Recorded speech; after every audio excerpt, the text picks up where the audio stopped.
Gadis ini baru berusia 16 tahun. Hari itu dia diraba-raba oleh 3 polisi. Dia dengan putus asa melarikan diri. Tetapi para bajingan itu berhasil merekam video dengan ponsel mereka. Ini adalah film yang diadaptasi dari kisah nyata. Di Arab, ada seorang gadis bernama Mira. Hari ini, Mira menghadiri pesta di sekolah. Dia memakai gaun yang seksi. Kemudian berfoto dengan teman-teman dekatnya. Dia memasuki lantai dansa dengan suasana yang ramai. Di sini dia bertemu dengan pemeran utama pria dari film tersebut, Jackson. Di remang-remang cahaya lampu berpadu dengan iringan musik yang ramai. Sangat cepat kemudian mereka berdua saling menuntun ke semak-semak. 3 menit kemudian, Mira dengan pakaian compang camping berlari di jalan sambil menangis. Jackson mengejarnya. Dia terus bertanya pada Mira, apa yang terjadi pada akhirnya? Mira menjadi tenang kembali. Ternyata, selama 3 menit ketika Jackson keluar untuk membeli payung. Sayangnya, 3 polisi masuk dan meraba-raba dia. Jackson segera membawa Mira ke rumah sakit. Dokter memandang Mira dengan jijik. Jackson menjelaskan semuanya kepada dokter. Mintalah dokter untuk memeriksa tubuh Mira dan memberikan surat kebuktian bahwa dia diraba-raba. Dokter bertanya dengan wajah meremehkan tentang kartu identifikasi Mira. Mira menyadari bahwa baru saja, ketika dia mempertaruhkan nyawanya untuk melarikan diri, semua surat identitasnya telah jatuh di sana. Sementara Jackson menjelaskan semuanya kepada dokter. Dokter itu berdiri berbicara dengan seorang paman di sebelahnya. Mereka saling berbisik bahwa kelihatan Mira berpakaian begitu terbuka. Pasti dengan sengaja agar diraba-raba diri oleh orang lain. Jackson marah, dokter, saya mohon Anda untuk memiliki sedikit kemanusiaan. Tetapi dokter tetap bersikap sama dan berkata, tanpa kartu identitas, bahkan ibu saya juga tidak dapat membantunya. Mira dengan marah berlari keluar dari rumah sakit. Lalu ke rumah sakit lain di sebelah. Di sini ada wawancara yang terjadi. Setelah wartawan mengetahui apa yang baru saja ditemui Mira, mereka langsung ingin mewawancarainya. Tapi Mira tidak menginginkan itu. Dari kecil hingga dewasa, orang tuanya mengajarinya bahwa diraba-raba adalah hal yang memalukan. Jika cerita ini terungkap, pasti akan meninggalkan reputasi buruk seumur hidup. Meskipun dia tahu dia adalah korban, dia tidak cukup berani untuk berdiri dan melawan. Reporter itu sepertinya telah melihat pikirannya. Dia menyerahkan kartu nama padanya. Kemudian katakan padanya untuk menghubunginya jika diperlukan. Setelah menunggu lama, seorang perawat yang berpakaian seperti biarawati membawa Mira ke dokter ginekologi. Tapi dokter baru saja keluar berkata, membuat kebuktian yang diraba-raba bukan tugas saya. Keluar dari pintu, belok kanan, cari dokter forensik. Perawat membawa Mira ke dokter forensik. Setelah dokter forensik itu mengetahuinya, yang Mira diraba-raba oleh 3 orang polisi. Dia segera mengangkat telepon dan menelepon polisi. Mira putus asa. Lalu mengerti sebuah kalimat. Semua orang yang sama. Setelah menutup telepon, pemeriksa medis memberitahu Mira bahwa jika dia ingin bantuan forensik untuk membuktikan bahwa dia diraba-raba, dia harus pergi ke polisi untuk melaporkan kasus itu terlebih dahulu. Tetapi begitu Mira berpikir, harus pergi ke tempat orang-orang jahat itu untuk melaporkan kasus itu, dia merasa sangat putus asa. Tapi dia tidak mau semuanya hanya begitu. Yang harus terus memaafkan orang jahat. Jadi dia mengumpulkan semua keberaniannya untuk pergi bersama Jackson ke kantor polisi. Menyambut mereka adalah 2 polisi besar. Mira sangat khawatir. Polisi itu duduk dan memberitahu Jackson, yang duduk di seberangnya, bahwa pacarmu cantik. Kemudian, dia mengulurkan tangan dan menyentuh pantat Mira. Gadis itu dianiaya oleh 3 polisi. Pacarnya langsung membawanya ke kantor polisi untuk melaporkan kasus tersebut.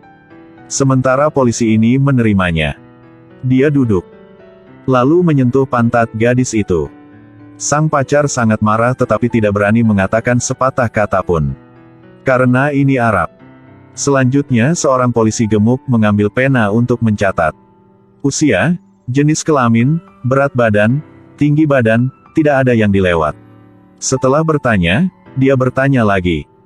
Ketika polisi meraba-rabamu, siapa yang bertindak lebih dulu? Diraba-raba hanya dalam 3 menit saja ya. Mira berusaha untuk mengendalikan dendam di hatinya. Sang pacar sangat marah tetapi tidak berani melakukan apa-apa. Yang hanya bisa menggertakkan gigi dan menelan kemarahan ini. Tetapi menghadapi polisi ini, dia tidak bisa menahan diri untuk tidak memukulnya beberapa kali. Tapi ini kantor polisi. Mira menarik pacarnya keluar. Dia menyerah. Dia terlalu tidak puas dengan negara ini. Tapi sang pacar tetap tidak mau melepaskan semuanya. Keduanya memanggil taksi di jalan. Pergi ke kantor polisi di kota. Ketika mereka tiba, tidak ada yang tersisa dari mereka berdua. Bahkan tidak punya uang untuk membayar perjalanan. Sang pacar harus menyuruh Mina turun dari mobil dulu, selebihnya untuk dia tangani. Mira dengan gugup berjalan ke depan kantor polisi. Para polisi menatapnya. Gadis yang ketakutan memberitahu mereka alasan datang ke sini. Pria berjanggut ini segera menarik gadis itu ke samping. Lalu memperingatkannya. Tidak ada gunanya pergi ke kantor polisi untuk melaporkan ini. Cepat kembali ke rumah untuk mandi dan tidur lebih awal. Jangan buang waktu kamu mencari sesuatu seperti itu. Setelah mengatakan itu, dia pergi. Mira patah hati dan kecewa. Dia tidak pernah menyangka akan menjalani kehidupan di dunia seperti ini. Kecewa, dia kembali ke tempatnya. Pada saat itu, pacarnya datang. Dia memegang tangan Mira dan membawanya ke kantor polisi. Dengan bantuan polisi berambut putih ini, mereka berhasil melaporkan kasus tersebut. Mira membungkus tubuhnya dengan kain dan berjalan keluar dari kantor polisi. Saat itu, dia melihat mobil polisi yang sangat akrab. Mobil para penjahat. Ponsel dan tasnya masih ada di dalam mobil. Dia dengan cepat melarikan diri. Tetapi 3 pria yang menganiaya dia sebelumnya juga mengejarnya. Dia dikejar ke rumah kosong. Para polisi di kantor polisi juga bergabung. Kini, tak hanya 3 polisi yang mengejarnya. Gadis itu menutupi tubuhnya dengan kain. Kemudian ambil tongkat. Dengan berani menghadapi bajingan itu. Sangat sulit baginya untuk melarikan diri di luar. Tetapi ketika dia keluar dari pintu, dia ditangkap oleh seorang polisi. Dia mencoba melawan dan kemudian melarikan diri. Para bajingan itu masih mengejarnya. Dia bersembunyi di sebuah ruangan. Untungnya seorang polisi wanita hamil membantu. Bajingan-bajingan itu tak henti-hentinya menghina Mira. Mira tampaknya telah menemukan cara untuk menyelamatkan hidupnya. Polisi wanita itu mengangkat telepon untuk memanggil pemeriksa medis. Segera setelah itu, Mira dibawa ke ruang pemeriksaan medis. Dia berbaring di tempat operasi. Dengan sedikit harapan bercampur dengan kecemasan di hatinya.